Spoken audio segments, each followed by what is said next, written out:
मध्य प्रदेश सरकार में नगरीय विकास एवं आवास राज्य मंत्री प्रतिमा बागरी इन दिनों एक बड़े विवाद में घिरी हैं। विवाद है इनकी जाति और जाति प्रमाण पत्र को लेकर। प्रतिमा बागरी के लिए सोमवार 6 जुलाई का दिन बड़ा है, क्योंकि वे अपने कास्ट सर्टिफिकेट विवाद के मामले में छानबीन समिति के सामने पेश होंगी।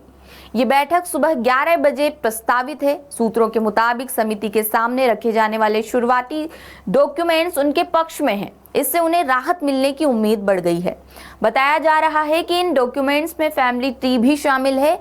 इस फैमिली ट्री में कुछ अहम तथ्य दर्ज हैं। इनके मुताबिक उनके परिवार के सदस्य पहले भी विधायक और मंत्री रह चुके हैं। ये सीटें अनुसूचित जाति यानी शेड्यूल्ड कास्ट वर्ग के लिए आरक्षित थी। यदि समिति उन्हें क्लीन चिट दे देती है तो ये उनके लिए बड़ी राहत होगी। इसके साथ ही वे मोहन सरकार में दूसरी मंत्री बन जाएंगी जिन्हें ऐसी राहत मिली हो। हालांकि ये पहला मामला नहीं है जब किसी मंत्री को छानबीन समिति से राहत मिली हो। इससे पहले राज्य मंत्री गौतम टेटवाल के मामले में भी ऐसा ही हुआ था। उन्हें भी छानबीन समिति से क्लीन चिट मिल चुकी है।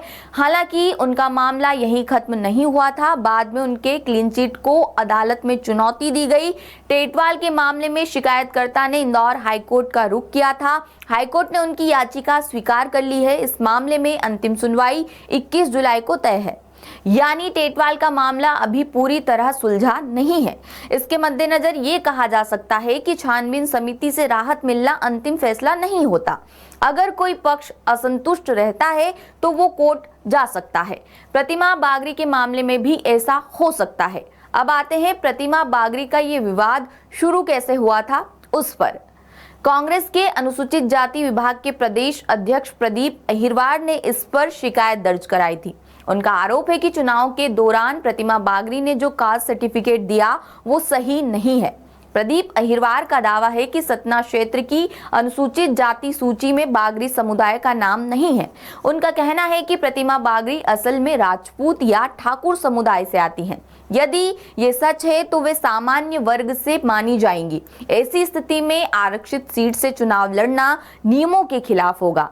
यही अहिरवार का मुख्य आरोप है। ये शिकायत पहले छानबीन समिति के पास पहुंची थी। वहां कोई अंतिम फैसला नहीं हो पाया। मामला लंबे समय तक अटका रहा। इसके बाद प्रदीप अहिरवार ने इंदौर हाई कोर्ट का रुख किया। उन्होंने कोर्ट से जल्द फैसला लेने की मांग की। प्रदीप अहिरवार की याचिका पर इंदौर हाई कोर्ट ने सुनवाई की। कोर्ट ने साफ कहा कि इस मामले का जल्द निपटारा किया जाए। कोर्ट के इस निर्देश के बाद से छानबीन समिति की कार्रवाई पर सभी की नजर है। यही वजह है कि सोमवार की बैठक इतनी अहम मानी जा रही है। छानबीन समिति के सामने अब दोनों पक्षों की बात रखी जाएगी। प्रतिमा बागरी अपने डॉक्यूमेंट्स पेश करेंगी। इन डॉक्यूमेंट्स में उनके परिवार का इतिहास भी शामिल होगा। समिति इन डॉक्यूमेंट्स की जांच करेगी। इसके बाद ही कोई फैसला लिया जाएगा। राजनीतिक हलकों में इस मामले को लेकर चर्चा तेज है। कास्ट सर्टिफिकेट से जुड़े मामले हमेशा संवेदनशील रहे हैं। ऐसे मामलों का असर सीधे चुनाव और सामाजिक न्याय से जुड़ा होता है। इसलिए हर फैसले पर बारीकी से नजर रखी जाती है। बहरहाल सोमवार की बैठक के बाद स्थिति और साफ हो सकती है। लेटेस्ट, इन्वेस्टिगेटिव और इन डेप्थ खबरें देखने के लिए ज्वाइन कीजिए द सूत्र का व्हाट्सएप चैनल। सब्सक्राइब कीजिए यूट्यूब चैनल, लाइक कीजिए फेसबुक पेज और पढ़ते रहिए www.daसूत्र.com।